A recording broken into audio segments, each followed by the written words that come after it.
Good morning students. हम जो है आपका इस बार लेटर वाला जो पोर्शन है वो कवर करने जा रहे हैं। ठीक है, लेटर जो है आपके हाफ ईयरली में भी आएंगे, कुछ इंपॉर्टेंट लेटर मैं आपको डिस्कस करने जा रहा हूँ।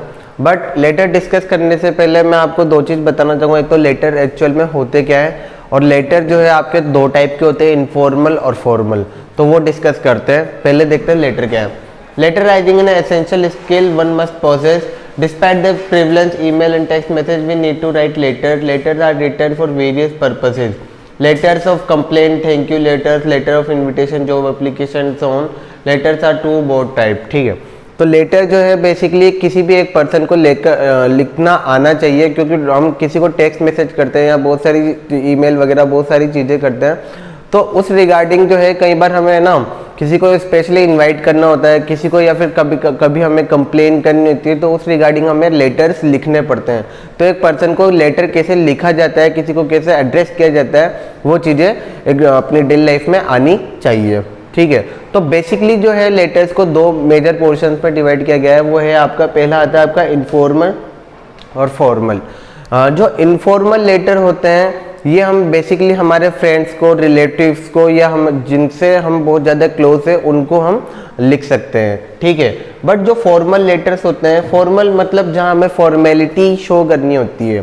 ठीक है, फॉर्मेलिटी हम ज़्यादातर किसके सामने शो करते हैं, जो हमसे सीनियर है, ठीक है, जो जिनको हम रेस्पेक्ट करते हैं, और तो उनको हमें क्या शो करनी होती है, फॉर्मेलिटी। तो फॉर्मल लेटर्स भी किनको लिखा जाता है, जो हमसे थोड़े सीनियर है। ठीक है, तो यहाँ दोनों की लैंग्वेज काफ़ी डिफरेंट होती है, दोनों को लिखने का तरीका थोड़ा डिफरेंट होता है। कैसे क्या होता है वो देखते हैं, एक एक पॉइंट देखते हैं। इनफॉर्मल लेटर क्या होता है आपका, which you write to your friends, relative और पीपल यू वेल नो।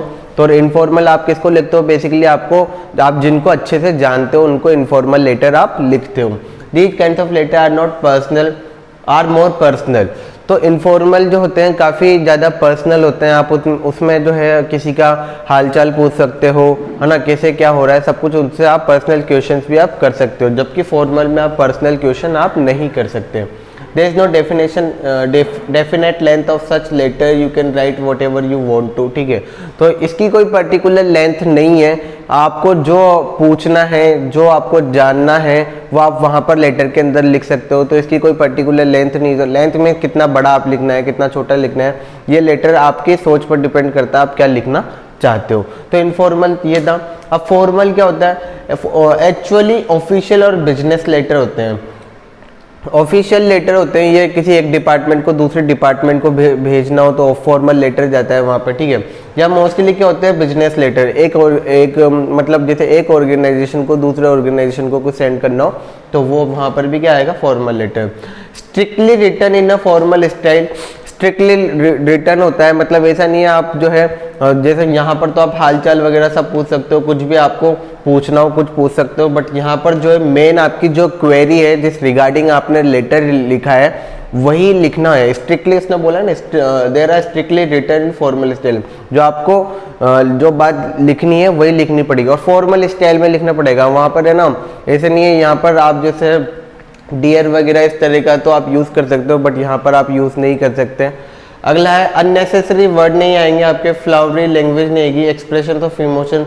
इस फॉर्मल लेटर्स में कोई इमोशंस नहीं है, यहाँ बिल्कुल जो आपको बात करनी है टू द पॉइंट आपको वो करना पड़ेगा। ठीक है, अब एक एक लेटर मैं दोनों का लूँगा। एक इनफॉर्मल अभी मैं ले रहा हूँ, उसके बाद मैं एक फॉर्मल लेटर लूँगा। ठीक है, तो ये बेसिकली क्या है, लेटर ऑफ इनविटेशन है। इनविटेशन के रिगार्डिंग है। अगर मेरे को किसी को इनवाइट करना है कि मेरे ब्रदर की मैरिज है, तो उसके उस रिगार्डिंग अगर मुझे किसी को इनवाइट करना है तो वो लेटर किस में आएगा, आपका इनफॉर्मल में आएगा। क्यों, क्योंकि जो है मैं अगर मैं किसी को शादी में इनवाइट कर रहा हूँ तो बेसिकली वो मेरा रिलेटिव, और रिलेटिव्स के लिए आपको कौन सा इनफॉर्मल लेटर आपको लिखना होता है। ओके, तो यहाँ से अब आपको जो पेज होता है, वो पेज का जो लेफ्ट हैंड साइड है वहाँ पर ऊपर की तरफ आपको सेंडर का एड्रेस आता है।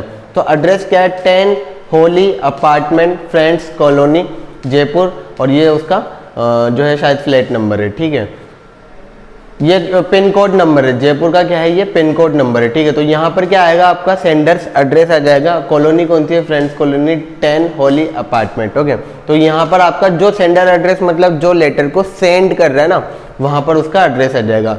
फिर 2 लाइन छोड़ के आपको डेट लिखनी पड़ेगी, 25 मार्च 2020 आ जाएगा यहाँ पर। यहाँ मैंने नहीं लिखा है, आपको लिख लेना है। ठीक है, ठीक है।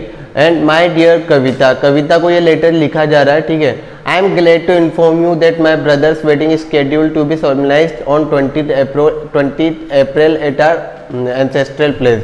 तो उसने कविता को लेटर लिखा है, उसने बोला वो उसके ब्रदर की वेडिंग में उसको इन्वाइट करना चाह रहा है। तो मुझे ये तुम्हें बताते हुए बहुत खुशी हो रही है कि मेरे भाई की जो है शादी 20 अप्रैल को फिक्स हुई है। एंड एंसेस्ट्रल प्लेस मतलब हमारे मतलब जो पुरानी या फिर पुरखों के जो जहाँ पर वो होती है ना उनकी शादियाँ वगैरह, जो जहाँ पर पुरानी शादियाँ उनकी होती हुई आई है, ठीक है। तो वो एंसेस्ट्रल प्लेस पर I would be happy if you and your family could join us for the week long ritual and ceremonies। मुझे बहुत खुशी होगी अगर जो है तुम शादी से पहले, शादी के बाद की रस्मों में जो 1 वीक पहले ही मेरे घर पे इन सारे कार्यक्रम में जो सम्मिलित हो सके, ठीक है। To be held before and after their wedding, before and after मतलब शादी के पहले जितनी रस्में होती है और शादी के बाद की जितनी भी रस्मों में अगर तुम सम्मिलित होंगे तो मुझे बहुत ज़्यादा खुशी होगी। I look forward to your arrival, मैं तुम्हारे आने की कामना करता हूँ। Kindly confirm the date by 10 April so that we make arrangement accordingly. तो जो है आप अगर तुम आ रहे हो तो मुझे डेट कंफर्म करके बता दो so that we can arrange the things.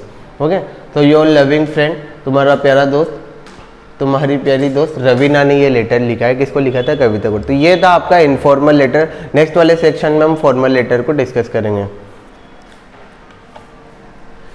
Okay, तो ये है formal letters. An application is a formal letter, the tone of such letter is so formal and polite, ठीक है। तो फॉर्मल लेटर जो है एक एप्लीकेशन है और इसमें क्या टोन जो है बहुत फॉर्मल होती है और पोलाइट होती है। मतलब आपको ऐसा नहीं, मतलब पोलाइट तो है लेकिन आपको फिर भी लिमिटेड वर्ड्स ही यूज़ करने, ज़्यादा इमोशनल नहीं होना है इसमें।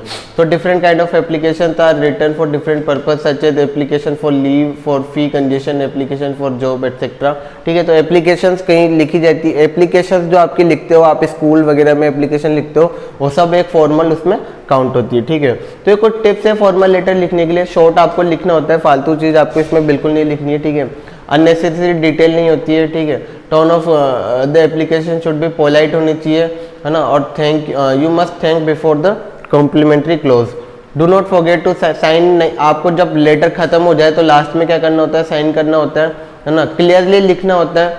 हैंड राइटिंग बिल्कुल साफ और क्लियर होनी चाहिए। चेक द ग्रामेटिकल एरर इसमें नहीं होनी चाहिए, ठीक है, क्योंकि आप ये किसी सीनियर को लिख रहे हो तो वहाँ पर जो है गलती होने के चांसेस बिल्कुल कम होने चाहिए। अब है write an application stating the reason of your being absent from the class. तो आपको जो है अपने स्कूल में एक एप्लीकेशन लिखनी है जो, और उसमें एक रीज़न बताना है आपको कि जो है आप क्लास में एब्सेंट क्यों थे, तो उसका रीज़न आपको बताना है। तो यहाँ पर ये जो है आपका खुद का सेंटर का एड्रेस आ जाएगा यहाँ पर, ठीक है। ये आप टू द प्रिंसिपल को लिख रहे हैं तो प्रिंसिपल जहाँ का है गवर्नमेंट जूनियर स्कूल, ठीक है। आपको गवर्नमेंट जूनियर स्कूल नहीं लिखना है क्योंकि अगर आप जो है आप तो भारत विद्यापीठ के स्टूडेंट हो तो वहाँ पर भारत विद्यापीठ आएगा, ठीक है। कवि नगर गाजियाबाद, ठीक है। तो यहाँ पर जो है जो बोरखेड़ा आ जाएगा आपका और कोटा आ जाएगा, ठीक है। सब्जेक्ट जो है, सब्जेक्ट वो होता है जिस रिगार्डिंग आप एप्लीकेशन लिख रहे हो। एप्लीकेशन किस चीज़ के लिए लिख रहे हो आप? तो एप्लीकेशन फॉर लीव, लीव के लिए आप लिख रहे हो। तो अगर आपके क्लास टीचर या प्रिंसिपल जो है सर है या मैम है तो यहाँ पर आएगा ma'am. This is to inform that I was unable to attend the school for the past 2 weeks. तो मुझे ये लेटर जो है किस रिगार्डिंग है? ये लेटर उस रिगार्डिंग है कि मैं जो है पिछले 2 हफ्ते से स्कूल में क्या था? एब्सेंट था। As I had been suffering from the malaria, क्योंकि मुझे मलेरिया हुआ था। Though I was cured by the first week, doctor had advised me 1 additional week for the rest. तो जो है मैं फर्स्ट वीक में ठीक हो चुका हूँ, बट डॉक्टर ने मुझे एक एडिशनल वीक जो है रेस्ट के लिए बोला हुआ है। मतलब फर्स्ट वीक में वो ठीक हो चुका है बट एडिशनल वीक में वो एक और हफ्ता रेस्ट लेना चाहता है। तो उस रिगार्डिंग उसने उसकी मैम को क्या लिखा है? लेटर लिखा है। Please grant me leave for absence from class 1 August to 14 August. उसने 1 अगस्त टू 14 अगस्त तक उसने लीव के लिए एप्लीकेशन लगाई है, ठीक है। ये 20 है, यहाँ 20 का लेना है इसको। I am enclosing the doctors medical certificate here with, ठीक है। तो मैं क्या कर रहा हूँ? डॉक्टर का जो मेडिकल सर्टिफिकेट है जो है इस लेटर के साथ एनक्लोज कर रहा हूँ। Thank you so much your obediently Ranjita Ganguly. आप जिस क्लास से बिलोंग करते हो, यहाँ 7th लिख रहा है, अगर आप 6 से हो तो 6, 8 से हो तो 8, तो उस रिगार्डिंग आपको ये अपना कंप्लीट करना है। ओके, बट यहाँ पर यहाँ आप इस एप्लीकेशन को देखोगे तो इसमें कुछ भी फालतू चीज़ नहीं लिखी हुई है। जो भी चीज़ इसको जैसे लीव लिखना था 2 या 3 लाइन लिख के 4 लाइन के अंदर ये लेटर आपका खत्म हो चुका है। तो ये आपका फॉर्मल लेटर था, इसके पहले हमने इनफॉर्मल देख चुके हैं। ठीक है, थैंक यू सो मच।